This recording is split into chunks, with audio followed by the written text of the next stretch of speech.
falaremos sobre o Conselho Nacional de Justiça e falaremos também sobre o STF, né? Professor, por que o senhor começa pelo Conselho Nacional de Justiça? Porque o Conselho Nacional de Justiça, ele é o único órgão da estrutura do Poder Judiciário que não tem função jurisdicional, né? Então, é importante que eu comece por ele, porque ele vem da Emenda Constitucional 45 de 2004. Ele é um órgão, efetivamente, do Poder Judiciário, mas ele não é um órgão, veja que interessante, ele não é um órgão jurisdicional, porque o Conselho Nacional de Justiça ele não tem atribuição de julgar, de dizer o direito, né? Então, isso é extremamente interessante. Então, a gente vai estudar o Conselho Nacional. Bom dia a todos. Começar pelo Conselho Nacional de Justiça, depois a gente volta. Professor, porque o Conselho Nacional de Justiça está no 103B, depois o senhor volta para o 101, volta, não tem problema não. Primeira coisa a falar, nós falamos a aula passada da estrutura do Poder Judiciário, passamos pela forma de aquisição do cargo de juiz, promoções, quinto constitucional, ingresso nos tribunais, órgão especial. Tudo isso fez parte da aula passada. Dentro da estrutura do Poder Judiciário, nós vimos que o Poder Judiciário ele está, né, dividido em Supremo Tribunal Federal, Conselho Nacional de Justiça, os tribunais superiores, Superior Tribunal de Justiça, Tribunal Superior do Trabalho, Tribunal Superior Eleitoral, Superior Tribunal Militar, e aí, abaixo, os tribunais regionais, federais, né, eleitoral, e do trabalho, e os tribunais de justiça. Então, Tribunal de Justiça, Tribunal Regional Federal, Tribunal Regional do Trabalho, Tribunal Regional Eleitoral, e aí os órgãos singulares. Professor, juiz é um órgão? É, sim. Os juízes de direito, os juízes federais, os juízes eleitorais, os juízes federais militares, os juízes federais do trabalho. Então, nós vimos tudo isso. Por que a gente vai começar a falar do Conselho Nacional de Justiça? Primeiro, porque o Conselho Nacional de Justiça ele tem uma atribuição muito particular dentro da estrutura do Poder Judiciário. Ele é o único órgão do Poder Judiciário, dentro dessa estrutura que nós falamos aqui, que não tem atribuição jurisdicional. Ele não julga, ele não diz o direito, não é atribuição do Conselho Nacional de Justiça dizer o direito. Veja que interessante, né? Então, ele é um órgão do Poder Judiciário, mas, professor, o senhor falou que ele foi criado em 2004, ou na Emenda Constitucional 45, que é a emenda chamada de Emenda da Reforma do Judiciário. Qual foi o motivo? Entendam a situação que levou à criação do Conselho Nacional de Justiça. Aliás, a sociedade já brigava, já discutia por uma necessidade de um controle externo do Poder Judiciário. Dentre os poderes é aquele que não há um controle. E aí se tentou fazer um controle externo do Poder Judiciário. Não deu certo, não foi, professor? É óbvio que não. Se nós percebermos que, primeiro, o próprio Conselho Nacional de Justiça ele pertence ao Poder Judiciário, e que também dos 15 conselheiros, ou seja, dos 15 membros que compõem o Conselho Nacional de Justiça, 9 são oriundos da magistratura, é óbvio que não há um controle externo da magistratura. Na verdade, o Conselho Nacional de Justiça será um órgão, ele é um órgão, pertencente à estrutura do poder judiciário brasileira, mas que tem uma função de fiscalizar administrativa e financeiramente todos os órgãos da justiça brasileira, excetuando-se, olha que particularidade, o Supremo Tribunal Federal. Aliás, o Supremo Tribunal Federal é o órgão competente para julgar as decisões do Conselho Nacional de Justiça que forem judicializadas, ou seja, se um juiz, por exemplo, tiver uma punição do Conselho Nacional de Justiça e houver por bem acionar esse conselho, essa decisão, desculpe, contrariando aquilo que foi determinado, ele acha que aquilo ali está eivado de legalidade, então ele pode ir até o Supremo Tribunal Federal arguir esta decisão. Vamos ao 103B da Constituição. O 103B da Constituição começa a falar o seguinte: o Conselho Nacional de Justiça compõe-se de 15 membros com mandato de 2 anos, admitida uma recondução. Beleza? Beleza, professor. Então, de cara, ele diz o seguinte: o Conselho Nacional de Justiça tem 15 membros, o mandato desses 15 membros é de 2 anos e é possível uma recondução, ou seja, esse mandato ser prorrogado por mais 2 anos e apenas isso. Beleza? Beleza. Logo depois virão os incisos que trazem em si aqueles que serão os componentes do Conselho Nacional de Justiça. Prestem atenção, porque esses incisos são específicos. Tá? O inciso 1 traz o presidente do Supremo Tribunal Federal.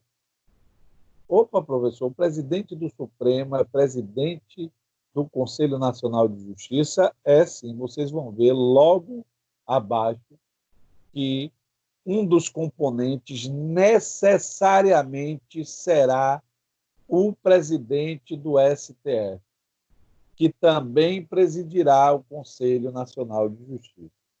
Verão também que, na sua falta, ele é substituído pelo vice-presidente do Supremo Tribunal Federal. Beleza?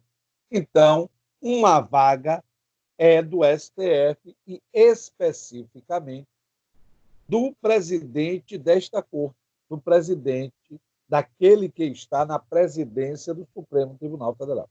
Bom. 2. Um ministro do Superior Tribunal de Justiça indicado pelo respectivo tribunal. Vocês verão também que este ministro do STJ fará as funções de corregedor nacional. Mas a gente fala depois, quando chegar lá. Tá bom? Então, uma vaga do presidente do Supremo Tribunal Federal, a outra de um ministro do STJ indicado pelo respectivo tribunal. A mesma coisa com relação ao Tribunal Superior do Trabalho. A terceira vaga, no inciso 3, será de um ministro do Tribunal Superior do Trabalho indicado pelo respectivo tribunal. Tranquilo. Aí eu já mato 3 vagas.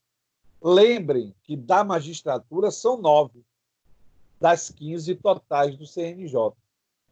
Então, faltam 6 da magistratura. E é aí que começa a distribuição que vocês precisam tomar muito cuidado. Inciso 4 e o inciso 5 são 2 vagas de indicação do Supremo, mas de juízes estaduais, vocês vão ver. Vamos lá.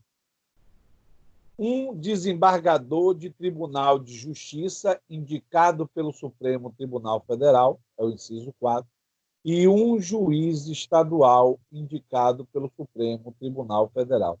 Beleza? Ou seja, temos aí dois juízes, né? Um de primeiro grau e um de segundo grau. Na verdade, a nomenclatura é desembargador, é a nomenclatura que a Constituição traz para o juiz que assume um cargo dentro do Tribunal de Justiça, né? Dentro da sua composição do tribunal. E quem indica, neste caso, é o Supremo Tribunal Federal. Depois, né, no 6 e 7, serão 2 vagas de juízes federais indicados pelo STJ. Só lembrando a vocês que eu vou falar aqui juiz federal e juiz de Tribunal Regional Federal, porque os senhores e as senhoras sabem que não existe na Constituição a nomenclatura desembargador para Tribunal Regional Federal, nem para Tribunal Regional do Trabalho. Na verdade, é uma criação deles próprios, através de regimento interno, que a gente utiliza, mas que a Constituição não traz. Por isso, não faria sentido a Constituição dizer uma vaga, um desembargador federal. Se não há desembargador federal na Constituição, ele vai chamar este desembargador federal pelo nome oficial constitucional, que é juiz de TRF, assim como na vaga do trabalho vai ser juiz de TRT. Tranquilo? Então vamos lá. Um juiz de Tribunal Regional Federal, que nós chamamos hoje, lembrem os senhores, de desembargador federal, mas a Constituição continua trazendo a nomenclatura oficial, indicado pelo Superior Tribunal de Justiça. Um juiz federal indicado pelo Superior Tribunal de Justiça. Ou seja, assim como o STF indica 2, um desembargador de Tribunal de Justiça de Estado e um juiz estadual, o STJ indica 2, um juiz federal e um juiz, hoje desembargador, né, nós chamamos de desembargador, um juiz de TRF. Tranquilo? Entendendo aí, gente? Vamos para frente. Aí vem as outras 2 vagas, ou as 2 últimas vagas. Um juiz de Tribunal Regional do Trabalho, indicado pelo Tribunal Superior do Trabalho, e um juiz do trabalho indicado pelo Tribunal Superior do Trabalho. Mesma coisa, mesmíssima coisa que utilizamos lá para o TRF. Um juiz de Tribunal Regional do Trabalho nada mais é do que um desembargador do trabalho, porque a nomenclatura não modificou-se na Constituição, eles ainda são chamados de juiz de TRT, de Tribunal Regional do Trabalho. Mas ele está, obviamente, numa instância de tribunal. Beleza?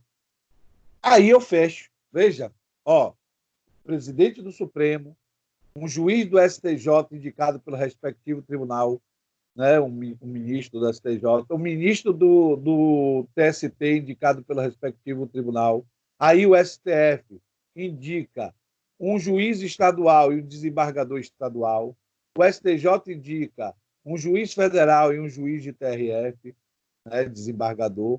E o TST indica um juiz do trabalho e um juiz de TRT, que hoje nós chamamos de desembargador. Fechamos os 9. Então, professor, as 9 cadeiras são da magistratura. O restante será, né, externo à magistratura.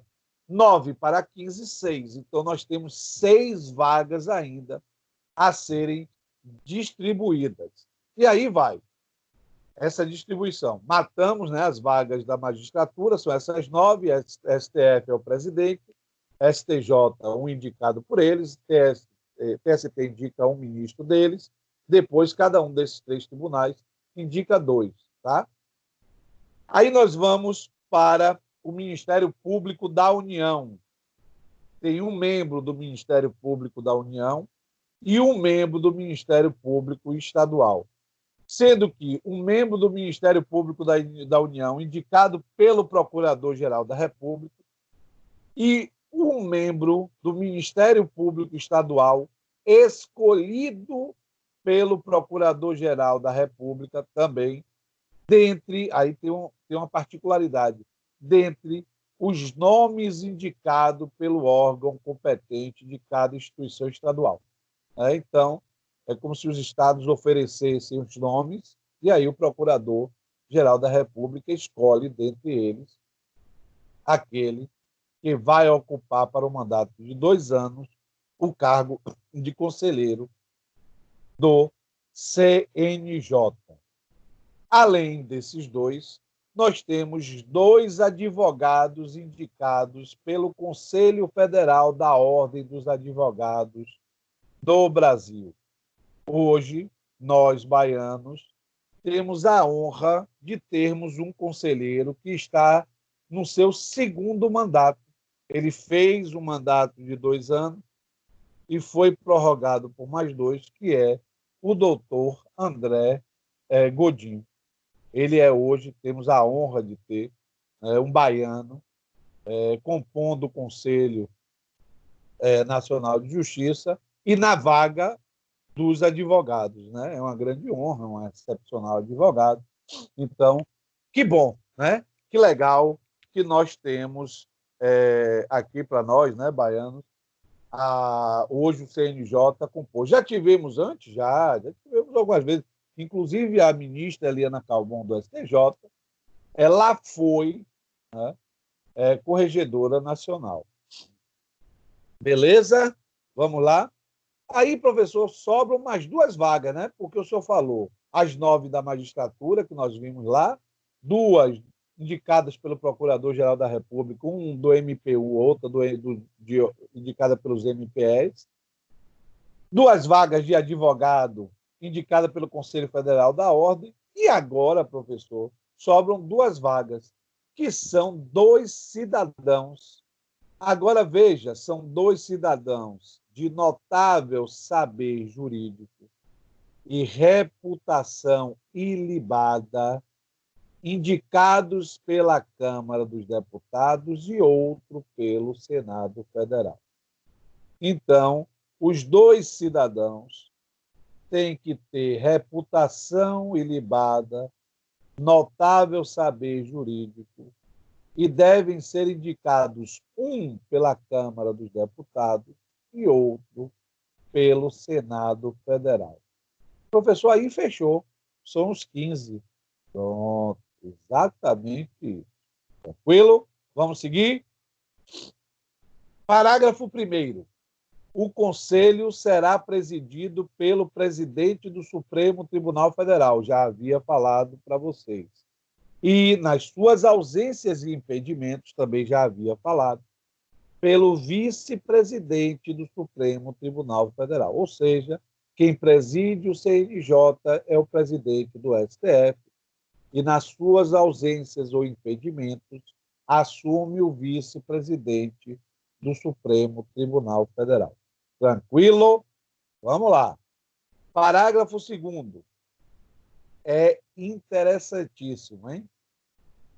Os demais membros do Conselho serão nomeados pelo presidente da República. Professor, por que os demais? Porque o presidente do STF, por si só, já será presidente do CNJ. Os outros precisarão de um ato de nomeação do presidente da República, depois de aprovada a escolha pela maioria absoluta do Senado Federal. Professor, há necessidade de todos passarem pela sabatina do Senado? A doutrina reconhece que sim. Mesmo os ministros dos tribunais superiores, eles já foram sabatinados. Eu também acho um exagero isso. Mas tem aqui, e a Constituição é explícita nesse aspecto.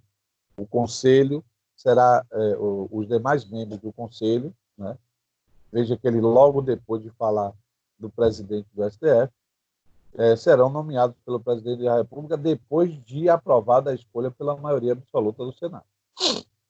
Então, sim, até porque, né, existem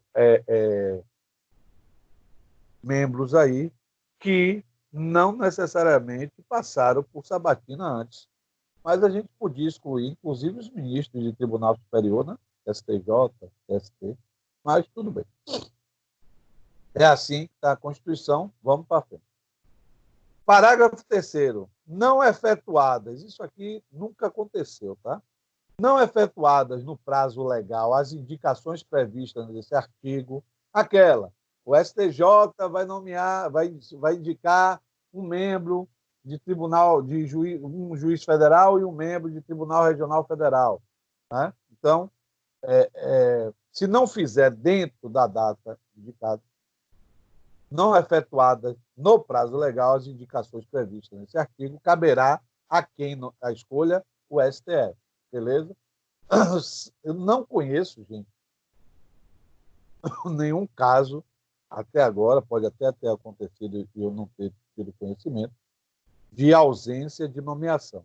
Mas se houver ausência, quem acaba indicando será, vamos lá, o Senado não indicou o membro lá dentre os cidadãos que deveriam ser indicados.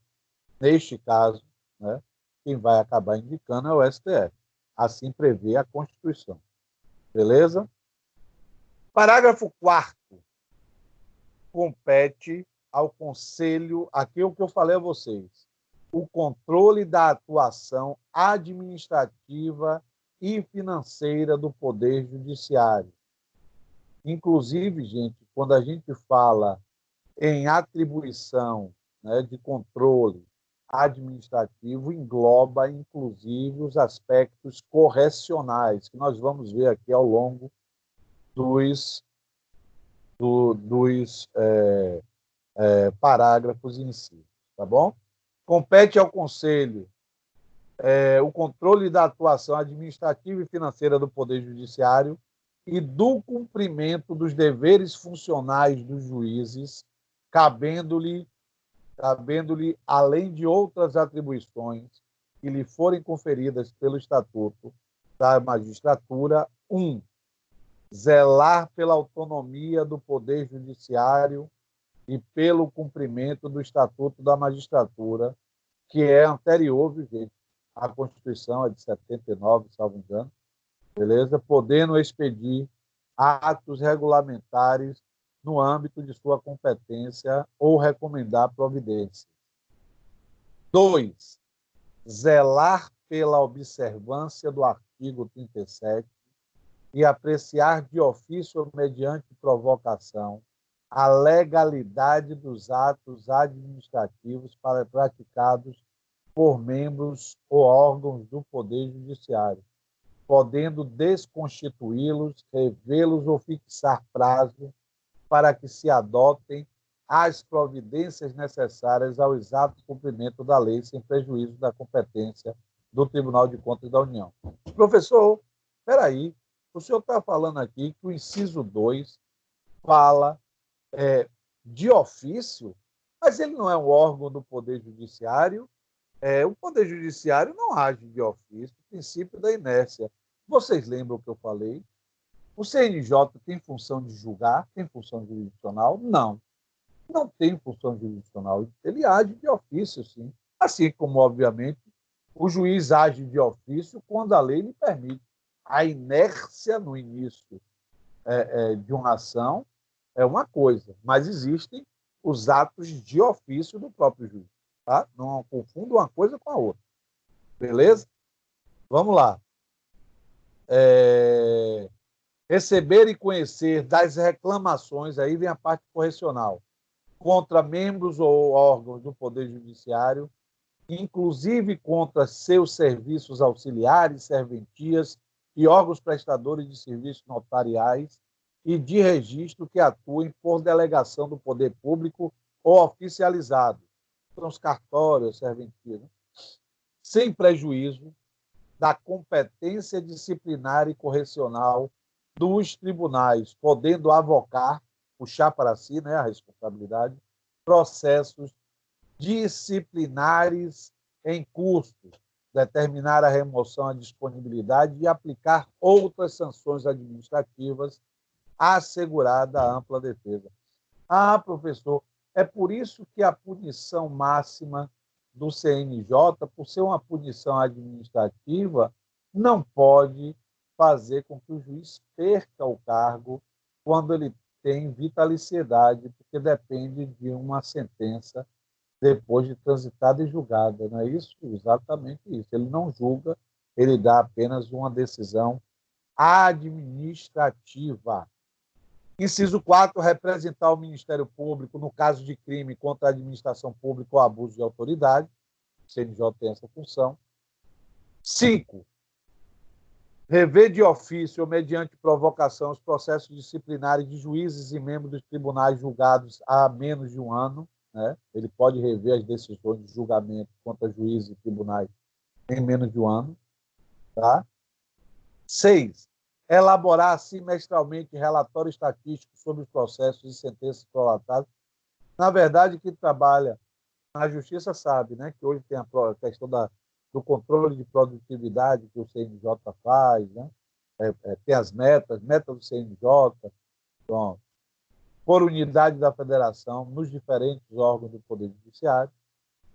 E 7, elaborar relatório anual propondo as providências que julgar necessárias sobre a situação do Poder Judiciário no país e as atividades do Conselho, o qual deve integrar a mensagem do presidente do Supremo Tribunal Federal a ser remetida ao Congresso por ocasião da abertura da sessão legislativa. E toda vez que abre a sessão legislativa, o presidente do STF manda uma mensagem ao Poder Legislativo, dando um apanhado dos trabalhos do STF, e ele engloba aí o CNJ. Beleza? Parágrafo 5. O ministro do Superior Tribunal de Justiça exercerá a função de ministro corregedor. Foi o que eu falei a vocês. Falei, inclusive, da ministra Eliana Calmon. Né? E ficará excluído da distribuição de processos do tribunal. Né? Na distribuição, ele não vai receber processo, competindo-lhe processo administrativo, viu, gente? Pelo amor de Deus. Lembre que CNJ não julga, não tem função jurisdicional de dizer o direito. Aqui é um julgamento administrativo, pelo amor de Deus. Vamos lá. Fica excluída a distribuição de processo no tribunal, competindo-lhe, além das atribuições que lhe forem conferidas pelo Estatuto da Magistratura, as seguintes: receber as reclamações e denúncias de qualquer interessado relativo aos magistrados e aos serviços judiciários, exercer funções executivas do Conselho de Inspeção e de Correição Geral, que é a função dele, ser corregedor geral, requisitar e designar magistrado, delegando-lhe atribuições e requisitar servidores de juízos ou tribunais, inclusive nos estados de Distrito Federal e território. Parágrafo 6º. Junto ao Conselho oficiarão o Procurador-Geral da República e o presidente do Conselho Federal da Ordem dos Advogados do Brasil. Os dois atuam junto ao Conselho, tanto o presidente do Conselho Federal quanto o Procurador-Geral da República. Parágrafo 7º. A União, inclusive Distrito Federal e Território, criará ouvidorias de justiça competentes para receber reclamações e denúncias de qualquer interessado contra membros ou órgão do Poder Judiciário ou contra seus serviços auxiliares, representando diretamente ao Conselho Nacional de Justiça. Então, nós vimos aqui que, assim, o Conselho Nacional de Justiça, criado pela Emenda Constitucional 45 de 2004, trouxe esse órgão que faz a fiscalização administrativa, inclusive correcional, e financeira de todo o Poder Judiciário, excetuando-se o Supremo Tribunal Federal, é composto por 15 membros chamados de conselheiros, 9 deles oriundos da magistratura, o presidente do STF, ministro do STJ indicado pelo próprio tribunal, ministro do TST indicado pelo próprio tribunal, um desembargador do Estado indicado pelo STF, um juiz estadual indicado pelo STF, um juiz federal indicado pelo STJ, um juiz de TRF indicado pelo STJ, um juiz do trabalho indicado pelo TST e um juiz de TRT indicado pelo TRT. 2 cidadãos, um indicado pela Câmara dos Deputados e outro pelo Senado, 2 membros do Ministério Público escolhidos pelo Procurador-Geral da República, depois de indicados lá pelo MPE, e um dentro do MPU, e, além desse, 2 advogados indicados pelo Conselho Federal da Ordem dos Advogados do Brasil. Fecha-se. O presidente do Conselho Nacional de Justiça será o presidente do STF, o corregedor será o ministro do STJ. Eles têm mandato de 2 anos com a possível recondução. Todos, excetuando-se o presidente do STF, serão sabatinados pelo Senado e nomeados pelo presidente da República. A função do STJ, do Conselho Nacional de Justiça, CNJ, é de fiscalização e os seus atos são sujeitos ao STF. Beleza?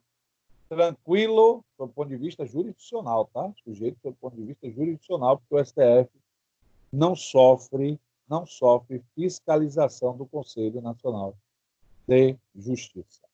Tranquilo, meu povo? Vamos embora? Vamos falar agora do Supremo Tribunal Federal, da nossa mais alta corte. Aliás, o nosso Supremo Tribunal Federal, segundo alguns doutrinadores, tem muito mais atribuições do que deveria ter.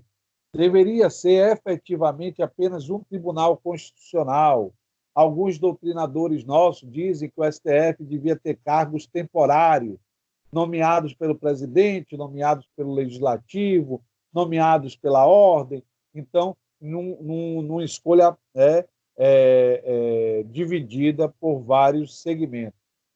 Mas, na verdade, o que nós temos é aqui a seção 2, que começa com o artigo 101 da Constituição da República Federativa do Brasil, de 1988, que diz o seguinte: o Supremo Tribunal Federal compõe-se de 11 ministros, escolhidos dentre cidadãos com mais de 35 anos e menos de 65 anos de idade, de notável saber jurídico e reputação ilibada.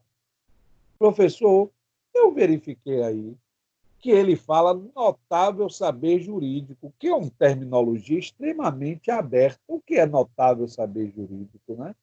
É tanta coisa, professor, não é especificamente algo, o que dá margem a elucubrações.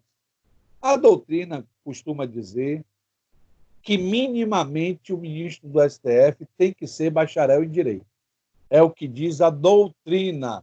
Não há uma jurisprudência acerca disso, porque eu nunca vi na nossa contemporaneidade nenhuma pessoa externa do direito, né, não bacharel em direito, sendo nomeada. O professor já teve um caso lá no início da República de um médico, eu estou falando agora, gente, contemporaneamente, a gente não vê isso. Então, a doutrina, né, e obviamente a gente só pode se basear nesse aspecto, na doutrina, neste momento, diz que pelo menos o ministro do STF tem que ser bacharel em direito. Né?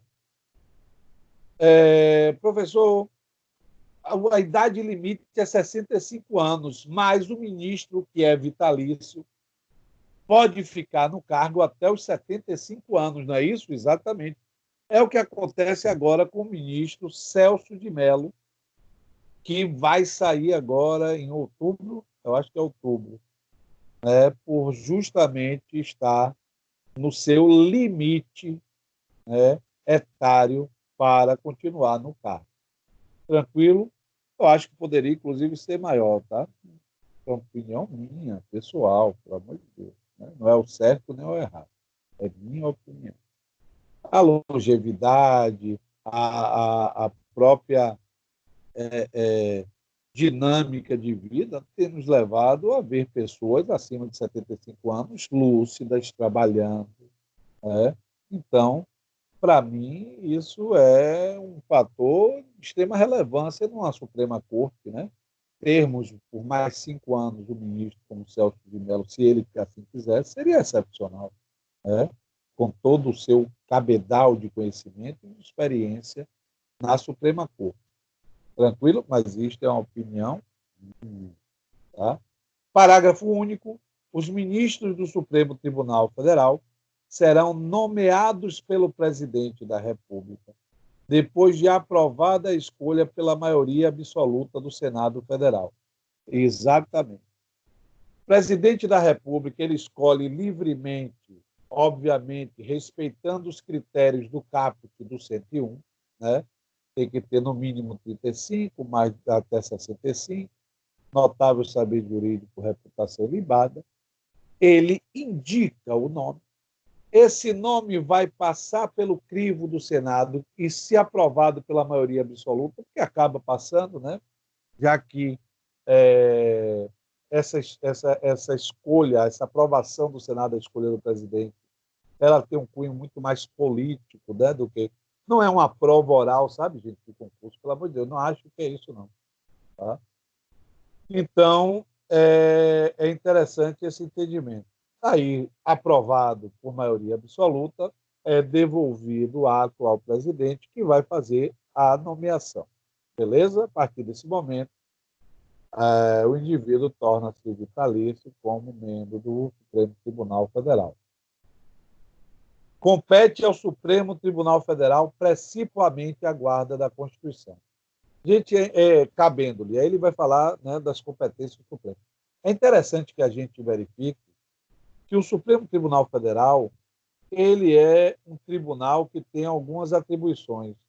Na verdade, eu gosto, quando as pessoas dizem assim, o Supremo Tribunal Federal ele é um órgão constitucional, está aí no caput, né? Compete ao Supremo Tribunal Federal principalmente a guarda da Constituição. Ele é um órgão constitucional, ele é um órgão que diz a última palavra sobre a Constituição, aquele que deve interpretar a Constituição, mas ele também é um tribunal da federação.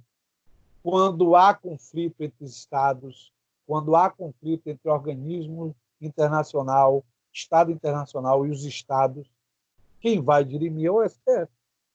Né? Além dessa atribuição, ele acaba sendo também um tribunal recursal. Né? E é um tribunal originário, porque tem competências para ele, competências para processar e julgar o presidente da República em crime comum que tem relação com o cargo. Recursal, recurso extraordinário, recurso ordinário constitucional. Né? Então, são muitas atribuições, né, do STF. O STF tem muitas atribuições. Por isso que alguns doutrinadores defendem que deveria o STF ter sido retirado da estrutura processual do Poder Judiciário, né, e ter uma função apenas de guarda da Constituição. Mas não é o que temos aí. E aí nós vamos ao inciso 1, processar e julgar originariamente. A ação direta de inconstitucionalidade de lei ou ato normativo federal ou estadual e a ação declaratória de constitucionalidade de lei ou ato normativo federal. Lembram? ADI, ADC, são ações do controle concentrado de constitucionalidade que são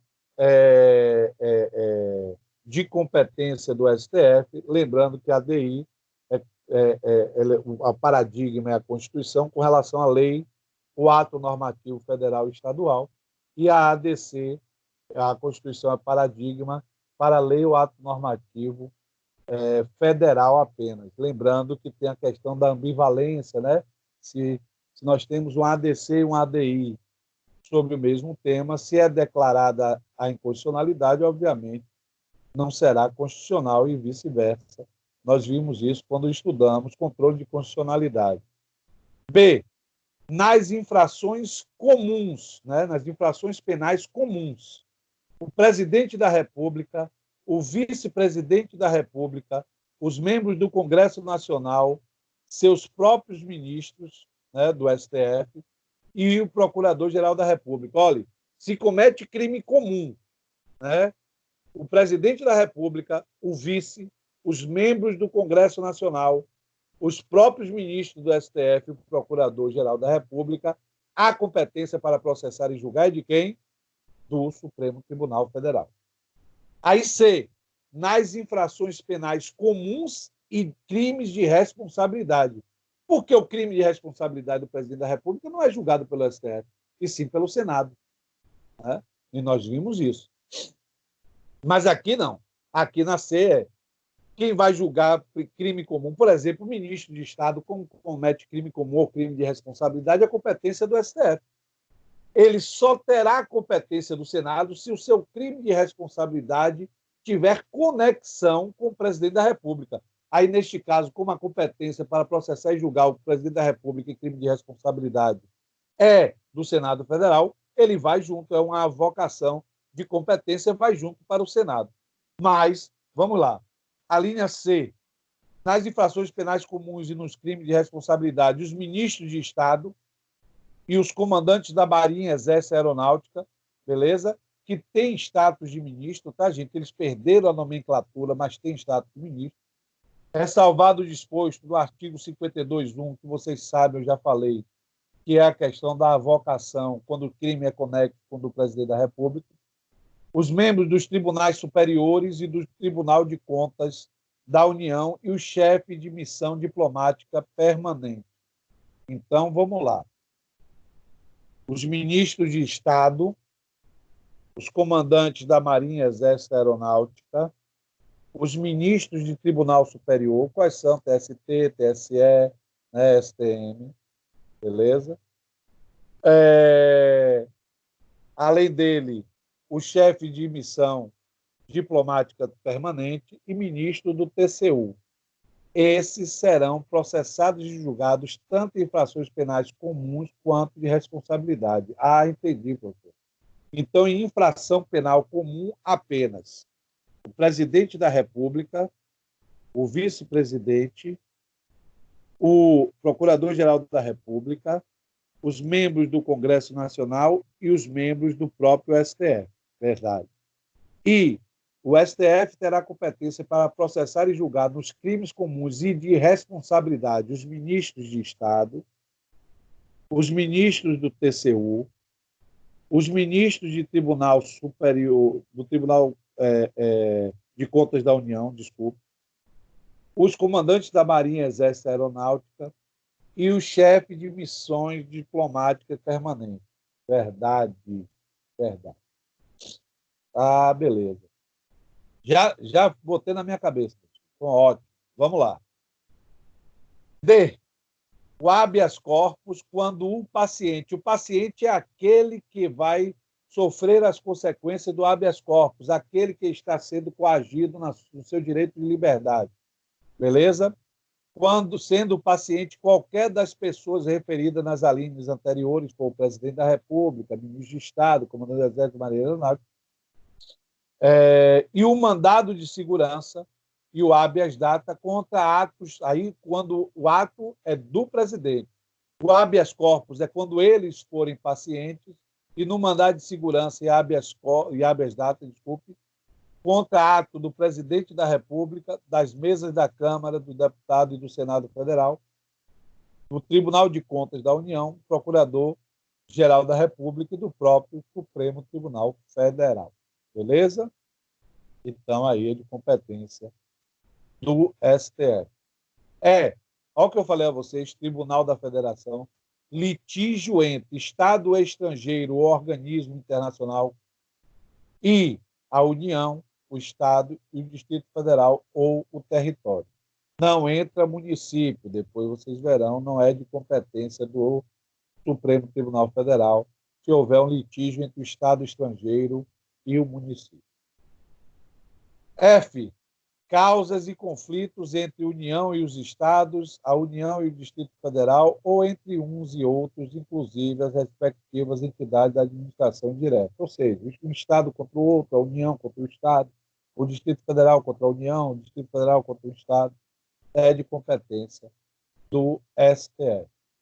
G. A extradição solicitada por Estado estrangeiro, é de competência do STF.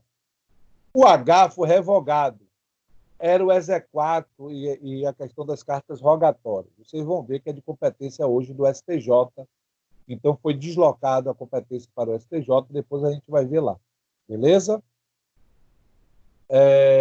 E o habeas corpus, quando o coator for Tribunal Superior, né, ou quando o coator é aquele que coage, tá? Aquele que comete a ilegalidade ou abuso de poder e impedindo o exercício do direito de liberdade do indivíduo. Beleza? O habeas corpus, lá a gente falou dos pacientes. Aqui a gente vai falar do coator, aquele que coage. Ou quando o coator, o paciente, for autoridade ou funcionário cujos atos estejam sujeitos diretamente à jurisdição do Supremo Tribunal Federal, ou se trate de crime sujeito à mesma jurisdição em única instância. Ou seja, aqueles o habeas corpus decidirá para o coator for o Tribunal Superior ou o paciente for uma autoridade que tenha competência para julgá-la o próprio Supremo Tribunal Federal. A revisão criminal e a ação rescisória dos seus julgados, vocês vão ver, existe, gente, a possibilidade, depois de transitar em julgado, vocês vão ver isso depois, lá em processo penal e processo civil, de haver uma revisão criminal ou ação rescisória, se houver, obviamente, o requisito necessário para isso. Professor, toda vez que transito de julgado, eu posso entrar com ação rescisória ou uma revisão criminal, se for penal? Não, se for processo penal, não. Pelo amor, isso não é recurso. Isso é uma ação autônoma. Quando houver requisitos, há essa possibilidade. Beleza? Pelo amor de Deus. Tranquilo? Vamos lá.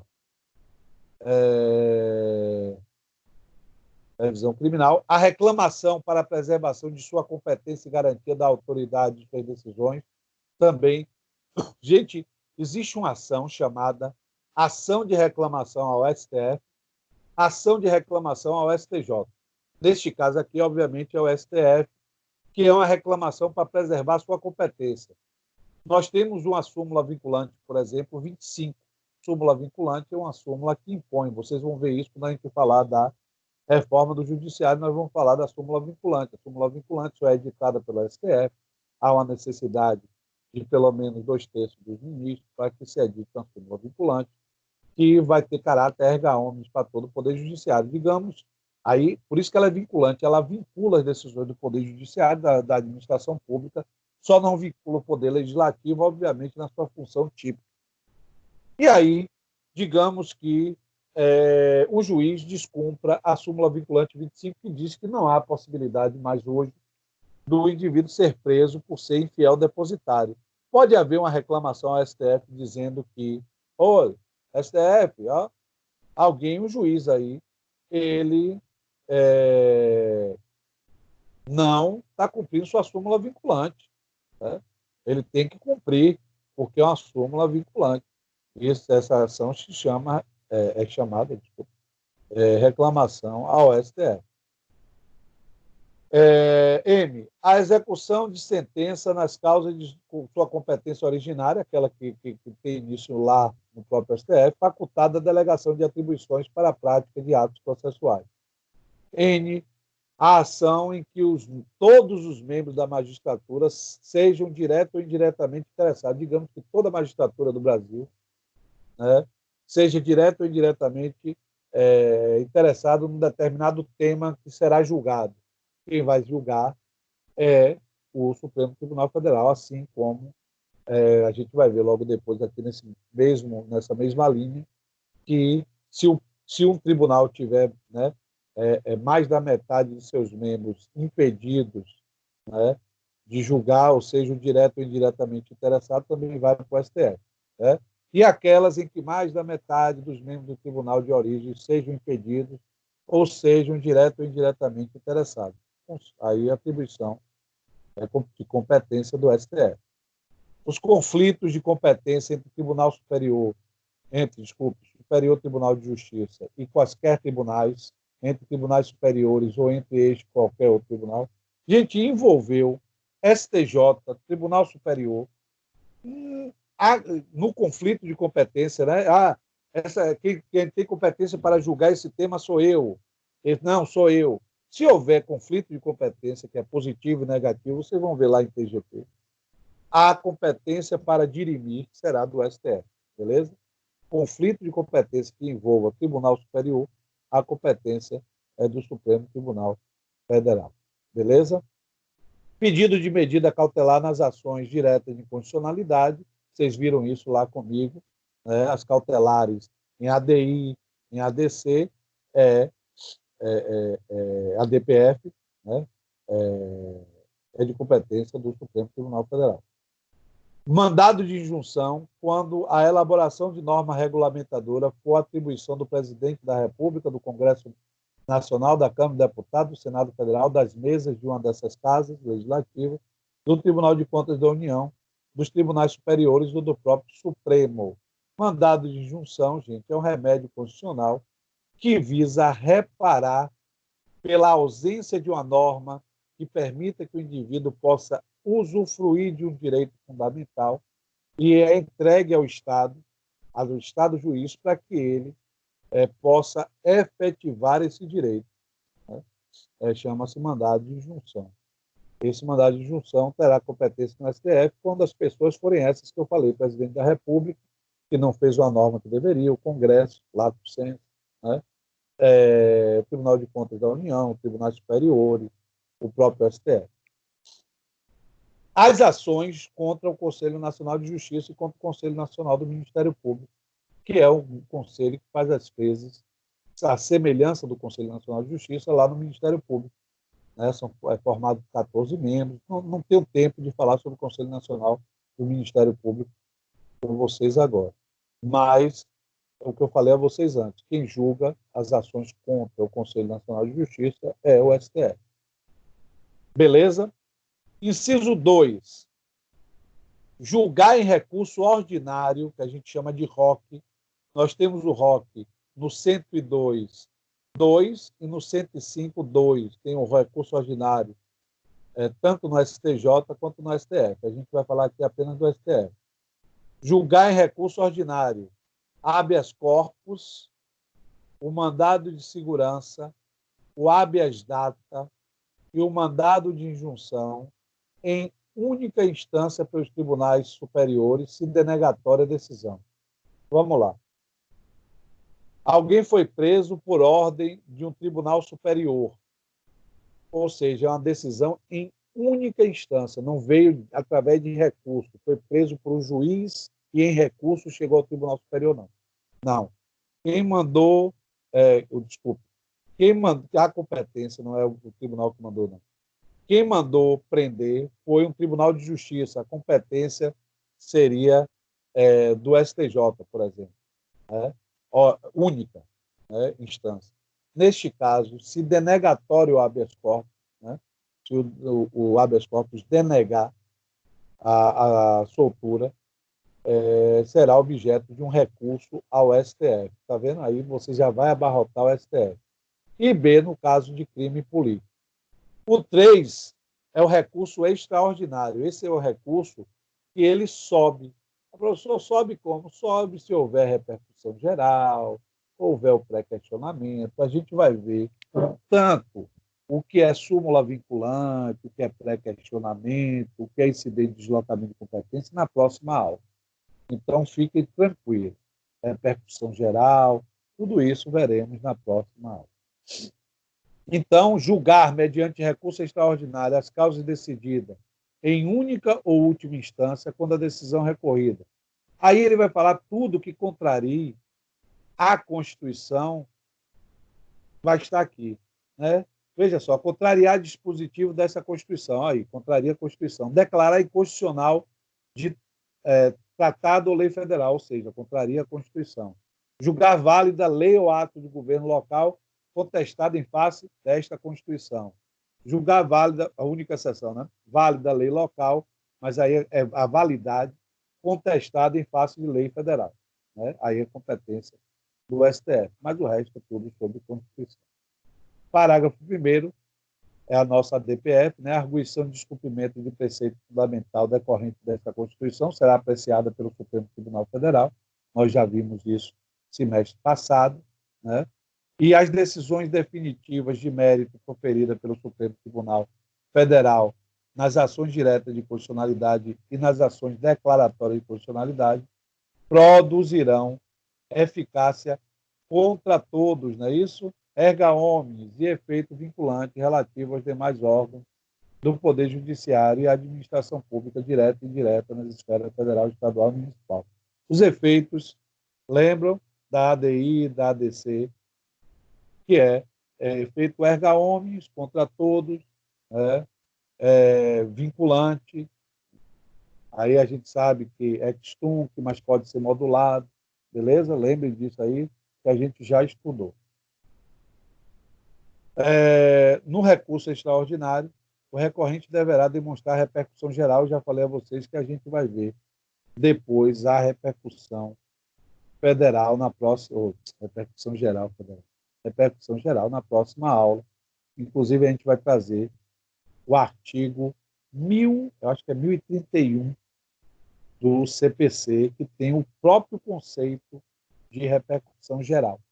Beleza? A repercussão geral, ele veio, não é 1031, 1041, depois eu vejo lá, com a emenda constitucional 45 de 2004. Beleza?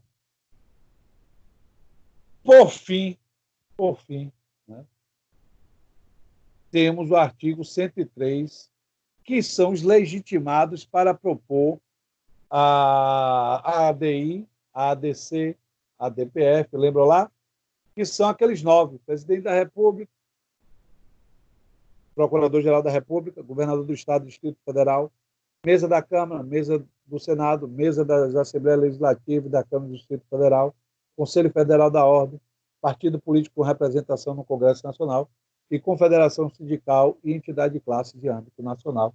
São os legitimados. A gente discutiu legitimado universal, são todos, excetuando-se o governador do Estado e do Distrito Federal, mesa da Assembleia Legislativa da Câmara do Distrito Federal e confederação sindical e entidade de classe de âmbito nacional, que tem que demonstrar a pertinência temática, lembra lá? Pertinência temática, pronto. Se não demonstrar a pertinência temática, não terá essa legitimidade. Vimos também a capacidade postulatória. Quem tem capacidade postulatória de ingressar com a ADI, com a ADC, sem necessidade de advogado? Todos, excetuando partido político, confederação sindical ou entidade de classe de âmbito nacional, eles precisam de advogado, né? Vimos isto tudo. Beleza? Tranquilo? Aí depois aqui ele fala aí da participação do Procurador-Geral da República, do advogado da União fazendo a defesa da norma em tese inconstitucional, e a gente já viu isso tudo quando estávamos estudando controle de constitucionalidade. Tranquilo, meu povo? Acaba aqui STF e CNJ. Para a semana a gente vai falar, não percam, é uma das partes mais importantes, que é a reforma do Poder Judiciário. Nós não vamos falar de justiça eleitoral, porque Paulo já viu com vocês lá em direito eleitoral, e vamos falar um pouco da justiça do trabalho, nos tribunais de justiça, tribunais regionais federais. A gente falou do STJ, a gente vai falar, e a justiça militar a gente vai falar rapidamente. Beleza? Tranquilo? Alguma dúvida? Material já disponível no Moodle, né? Se as senhoras e os senhores forem lá no Moodle, vamos lá, deixa eu ver se eu estou falando alguma mentira. Deixa eu ver se eu estou falando alguma mentira. Direito Constitucional 2, matutino. Já teremos lá a aula 7, já está lá, com um texto sobre o Poder Judiciário, STF, CNJ, e um texto de apoio. Esse texto é um texto legal, é um texto do professor Paulo Mascarenha, coordenador do curso, excelente, né? que fala tudo isso que eu falei, mais um pouco, né? Mais detalhado, serve de referência para o estudo de vocês, mais um texto de apoio discursivo, né, do Conjur, para que vocês possam discutir. Beleza? Tranquilo? Deixa eu ver qual é o texto de apoio, só para me lembrar. São tantos.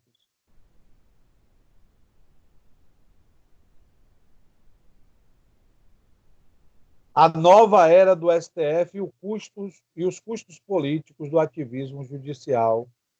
Beleza? Um texto de Clarissa Tassinari e Ziel Ferreira Lopes. Tá bom? Então, independentemente de qualquer coisa, vocês sabem que eu estou à disposição aqui no WhatsApp para dirimir, para tirar as dúvidas dos senhores e das senhoras, se tiverem dúvidas durante este período. Beleza? Tranquilo? Muito obrigado mais uma vez pela presença de todos vocês, Perpétua, Júlia, quem está aí mais? Pedrina está aí, mas quem vai me dizendo que só tem os siglas, Marcelo, miserável, apareceu, não foi? Marcelo, Paraíso está aí, que eu estou vendo pela foto, mas não pelo nome, porque vem aqui. MS, MJ, PE, PS, aí fica difícil. Eu descobri o nome de vocês. Mas valeu, meu povo, fiquem com Deus, se cuidem. Né, Júlia? É brincadeira? E aí? Quem são meus alunos hoje? PS, PE, MJ, MS e um cara com um celular na mão, que é Paraíso. Né? Aí, aqui eu já sei que é Paraíso, porque dá para eu ver. O resto, eu não ria não, filho. Não sei se é Mercedes que está aí, tem MS, sei lá quem é. Né? Matias aí. Eu ia lá me lembrar que era Matias MJ. Matias MS ou MJ, eu não sei. Né? PE, a outra ainda bota PE. É verdade, Pedrinho. Está pensando que é brincadeira? Eu não tenho só obrigado a decorar essas zorras nessas siglas que vocês botam, não. Vocês vão enlouquecer outro. Fiquem com Deus, gente. Tchau. Até a próxima. Tchau, professor. Bom dia. Até a próxima. Bom dia.